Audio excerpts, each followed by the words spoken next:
Hello, Melissa Crook here from the Feel Podcast. I'm so excited to have you with me here today. It's an Empowerment Tuesday, and we're doing something new here.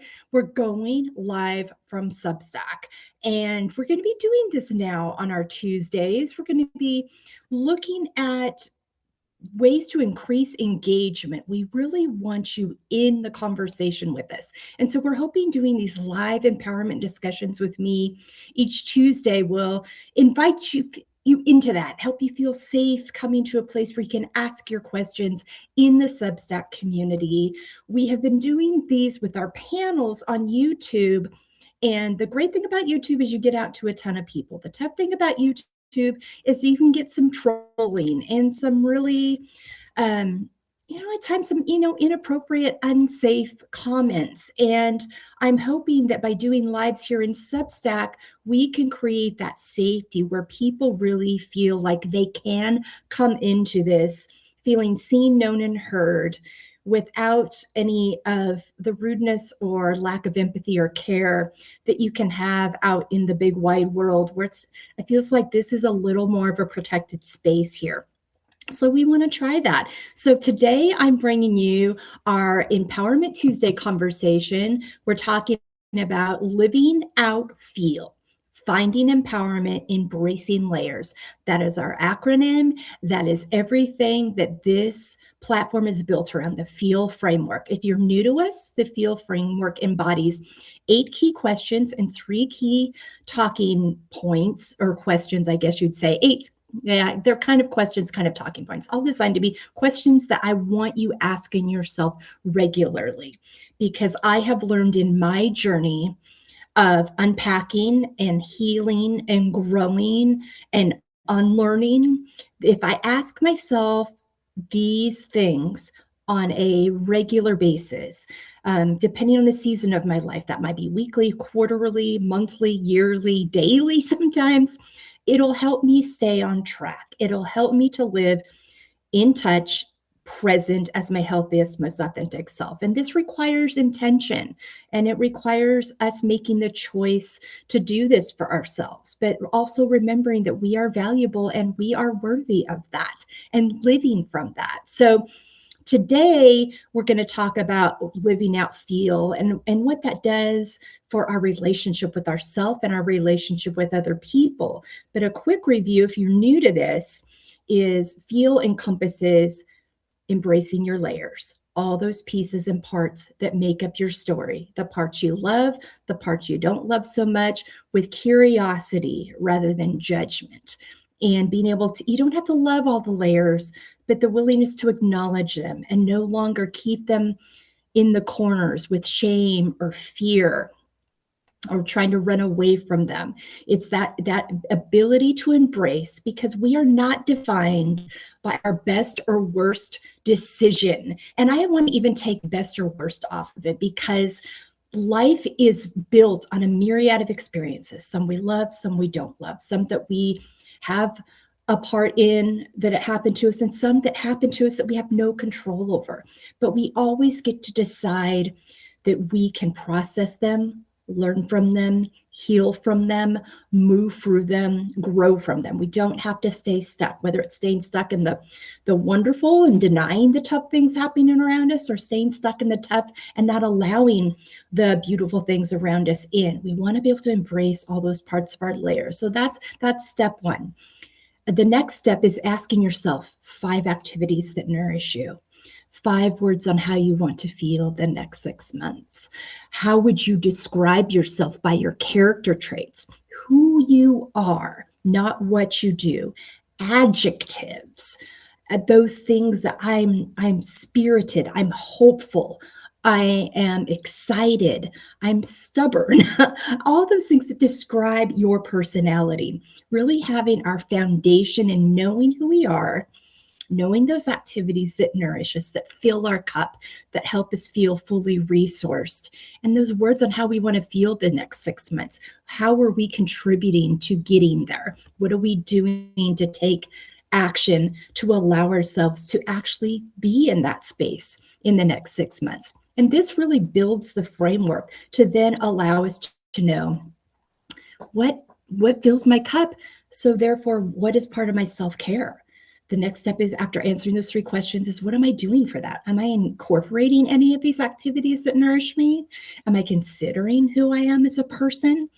Does what I'm doing now for my self-care still meet my needs, or do I need to make some shifts and get present with that? Setting healthy boundaries. Again, going back to those three core questions we asked earlier about what fills our cup and who we are.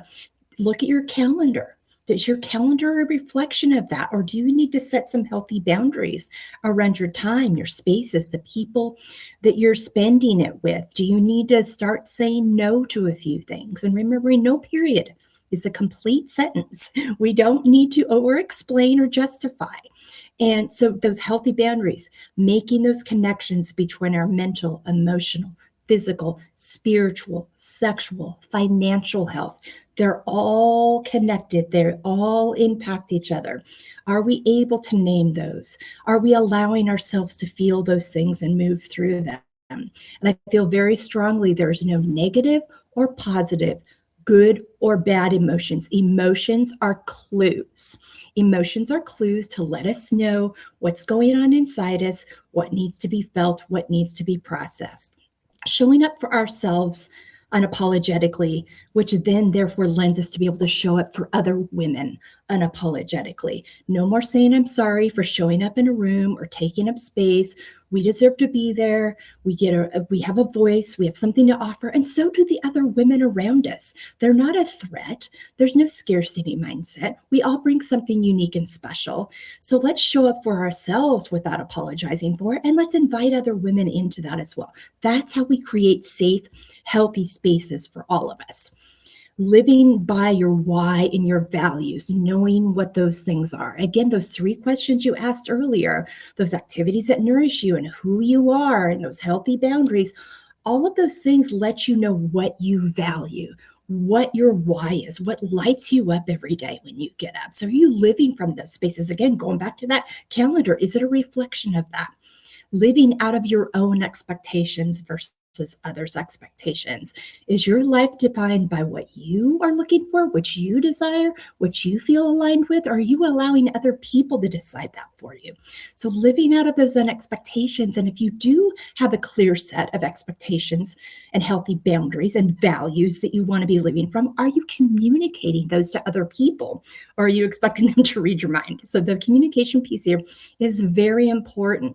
And this gives you an idea into living out feel, finding empowerment, embracing layers. When you incorporate all of these entities, these questions, these things from what I call the feel framework, this enables you to live out feel. And that's what we're talking about today.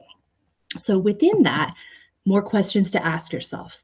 How does living out feel impact your relationships, first with yourself and then with other people? And you really, on all of these things, I always go back to starting with you, because that's who you are accountable to. That's what you can control. You're not responsible for other people in getting them to do this. That is their responsibility to do it. But you are responsible to yourself. It's not other people's responsibility to make you happy or fill a void. It's your responsibility to know who you are, to incorporate those activities that nourish you and fill your cup and care for you. And that can look like making sure you're getting enough water and fueling yourself throughout the day. It can look like that healthy walk in nature where you breathe in the air. It can look like breathing exercises. All these things are choices you get to make for you. And they don't have to be a big amount of time. But this is how you invest in you. And you get clear with you and you accept the layers of you.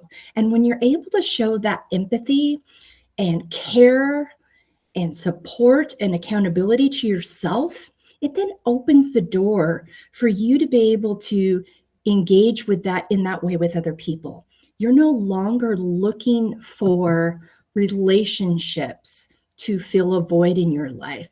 You're looking for relationships to add to your life, and you're inviting people in your life that want that for themselves as well. When we embrace our layers and we connect with ourselves, we have the capacity to view others with curiosity, with grace, with empathy, with kindness, because we have learned how to embrace this within ourselves. And again, like I said, we then will surround ourselves with people that want that for themselves, that want that with their relationships with each other. Instead of needing someone, we choose someone. We have learned to meet our needs and understand that we are responsible for our own well being, not for others, and others are not responsible for ours. It adds to our well being, it enhances, it can fill us up in so many ways: joy, pleasure, community.